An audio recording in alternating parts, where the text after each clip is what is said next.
A very good morning, and welcome to another edition of Mama Toro Talks. This talk comes to you from a place of peace and utmost love. Mama Toro, very upbeat Mama Toro. So, anyway, it's been such a beautiful week. Oh, one of the greatest weeks that I've had since I came to Glasgow. So, last week, you've seen my post. If you follow me on Instagram, you have probably been seeing my post. But last week, I got an opportunity to spend the day in the Scottish Parliament in Edinburgh with the Scottish Women Convention, who was celebrating 20 years of their work here in Scotland. And one of the guests that we had was the first Prime Minister, Nicola Sturgeon herself, and I got an opportunity to take a selfie and a picture with the first Prime Minister. Now, on a normal day, I'm not one of those people who are usually starstruck. That's it. So, but I was just so excited. It was such a surreal moment. You know what? You know what? I don't even like politics. I don't follow politics, and I'm more the kind of person who also loves power in that way. I don't know if you get it, but it was just such a beautiful day. So I'm going to be inserting some of the clips from that visit in this video. So what we were celebrating was the upcoming International Women's Day, which will be on the 8th. But because it falls on a weekday, I think they just decided to celebrate it on the 4th. And that's it. So that's what I went to do in the Parliament. And I was amongst the delegates who were invited to have a sitting and just follow through the proceedings of the day in Parliament. So anyway, in lieu of Women's Day, I've been sharing a few videos here and there covering the topics of domestic violence. And what I want to make very clear is that domestic violence is not something that only affects women. I mean, even men are affected. But since I am a woman and I can only speak from a woman's point of view and experiences that I have shared as a woman, that I've gone through. I mean, so anyway, so International Women's Day, I am addressing the women who are in different kinds of relationships, especially toxic relationships with toxic partners. And if you're watching this video, you are probably at different stages of domestic violence in your life. That is why this video would probably appeal to you. And then, so what I wanted to say, growing up as a young girl, the one thing that my mother always taught me about relationships and people in general is that be very wary of people who come across as very polite and very, they almost feign this voice. They can speak in very low tones and act very shy. And what usually happens is that they have this outer persona that they give people that tends to draw people in and make people think that they are actually who they present themselves to be. When people appear so nice and so gentle, then it automatically throws you off guard, and then you go into a space where you actually believe everything and anything they say, because how harmful can they be when they are actually presenting themselves as very soft, very gentle, very shy, and you can barely hear when they speak. So that is one lesson that I learned from my mom.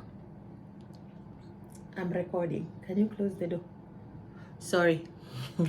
Thing is, when I'm recording, I usually get into this zone, and then when somebody walks into the room, it just like it interferes with my state, with my thought process. That's the right word. English is hard. It's not our language. English is like my third language. So people, forgive me when you don't understand what I say. Anyway, back to domestic violence. So that was one lesson that I carried with me from my mother. Be very wary of people and how they present themselves, because people are not usually who they say that they are. So that is why this brings me to another part of this topic, is that there are two kinds of people who you will find yourself in an abusive relationship with. Most people will actually watch out for the ones who are very loud and very vocal. There are those men or women in your life who you will come into contact with, who say things as they are. There are those ones who will punch their walls. There are those ones who will beat, they physically land on their spouses. And then those are the kind of people that everybody knows that that person is violent. Whoever they are shows on the outside. They're not hiding that personality. So we all know. So most of us are on guard, and we're like, if we see those characteristics in a person, then we know. Scatter, scatter, run, run. But for different reasons, people stay. And I do very much respect people for the choices that they make in relationships. Not everyone has the courage to walk away as soon as these things begin. And then again, it all depends on, when people are in these kind of situations, they've been manipulated for so long in such a way that they mostly think that they do not have the energy to be able to stand on their own without a toxic partner. I mean, this is what abuse does. It can twist and turn your head in a way that you don't even know yourself anymore. So then we have the other category of abusers, and those are the ones to watch out for. The green snake that slithers through the green grass, the chameleon himself or herself, the one that will mold themselves to fit into their environments, the virus or the symbiotic relationship that slowly eats you. The way a tick lands on a cow. And these are the worst kind of abusers, because one, they do not portray their signs of abuse at the onset of the relationship. So it's easy for them to suck you in. Two, everybody else thinks that they're very good people, and that is how they portray. They have this double persona.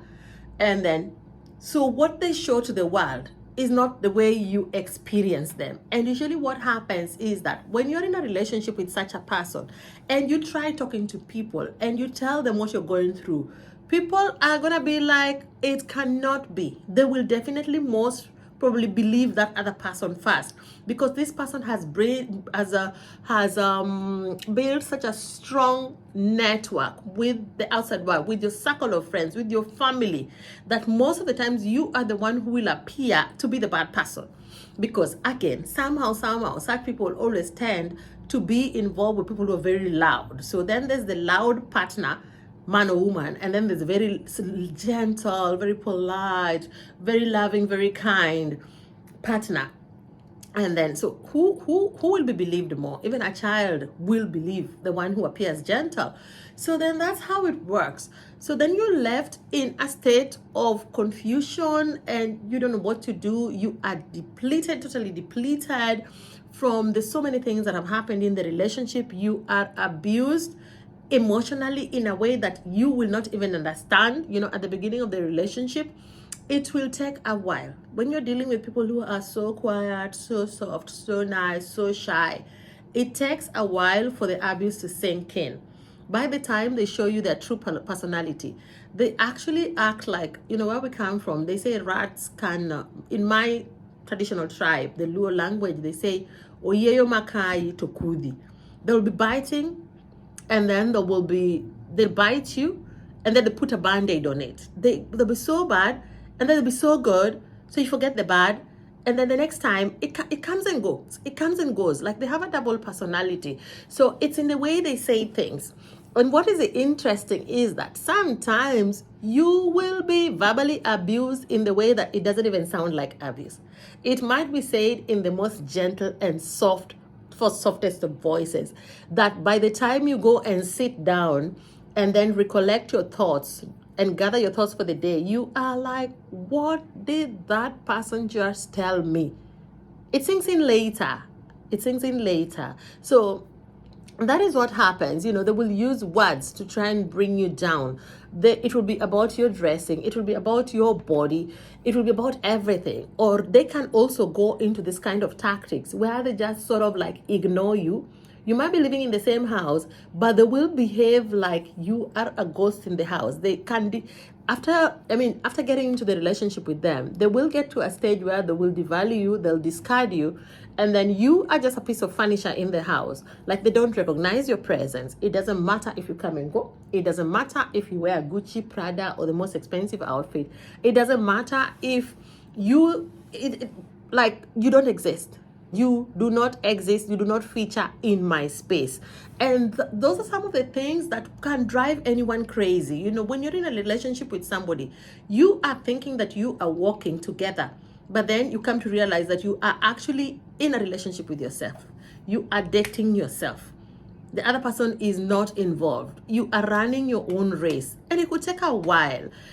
When I read stories online, I read stories of women who have taken like 10 years, 20 years, 30 years, their whole life living with such people, and it took them so long, so long to recognize the pattern of abuse.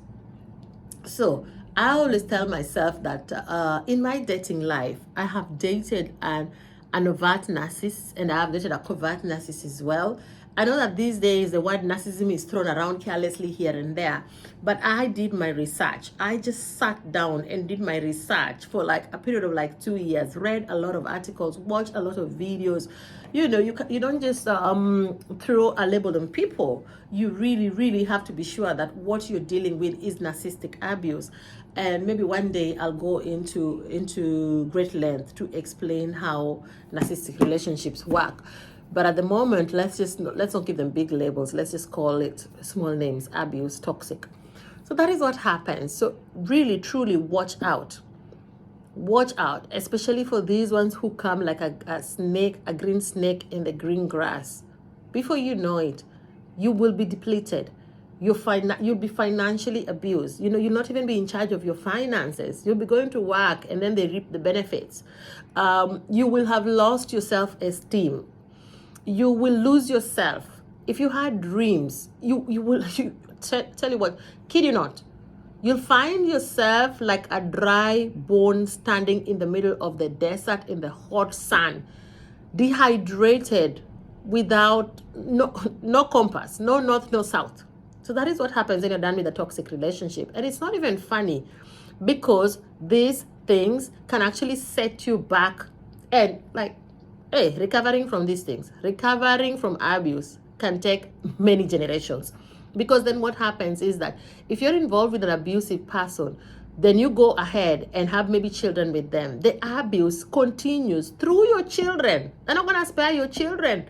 If you walk out on them, they will continue with the cycle of abuse. It is in the small things that they tell the children. They will teach your children how to discredit you, how not to trust you. It is the small things that they say. You know, when a child continuously hears that your mom is crazy, your mom doesn't know what she's saying, your mom doesn't know what she's doing, then it registers in, and a child grows up thinking that you are the enemy. Actually, they portray themselves like they don't even have a problem. They are telling their children that, you know what, I'm even ready to move back in with your mom. I think mom is a problem. I don't have a problem. So people, watch out before you go out and decide to have children. Really scrutinize and choose your partners carefully. That is all I can say. Before you make any commitment, even marital commitment, marriage is not going out of fashion. Relax, sit back, and observe the person. Take your time. Take your sweet time. The only way I can put it, you see, back in the days in Kenya, we used to have this train. It was the local train that was built during the colonial area that would take maybe 10 hours to get to the coast. Run like Kenya Railways, the old one. Take your sweet time, observe somebody, know who they are before you get involved with people long term, before you have children with them, before you connect with them anyway. Be 100% sure that who they are presenting themselves to be is who they truly are. And they're not wearing several masks. Peel those masks and see them for who they really are. But then also, I'm not saying that people who have issues should not be given a chance. But all I am saying is that I think that everybody should be honest, upfront. And if they have issues, then they need to let your partner know that you have issues and work on those issues before you make a permanent commitment. And there's nothing is permanent, because you can walk into situations and you can also walk out of them. Nothing is permanent in this world. If you are in a place where you feel and you know that you are being abused, strategize and have a game plan on how you're going to exit that situation, because abuse can cut your life short. Most men and women who are in abusive relationships end up getting sick, end up getting so sick. A lot of these cancers, a lot of these issues, you know, before you went into these situations, you are a healthy person, happy person. And after a couple of years, I mean, these people actually suck the energy out of you. They zap it out of you like a bee and a flower. So that by the time you're done, your immunity system is compromised. You are unhappy. Your finances are crushed. The person that you had has been erased. Your dreams and your plans for the futures are lost. You don't know who they are. Your children have been put into that muddle and mud and dragged into this situation in a way that you cannot even fathom. So, Mama Toro Talks, take care of yourself and don't ever think that you are stuck in a situation. It doesn't matter what people will say. It doesn't matter what anyone says, what the church says. You know, some of these churches will tell you that, oh, God does not allow divorce. If you're not okay, you're not okay. Don't sit and wait to die in a relationship, because if you die, people will continue. Their lives will continue. If you have children, it's only your children who are going to suffer. So, a very good morning from Mama Toro in Glasgow, Scotland. Take care of yourself, because health is wealth. Oriti.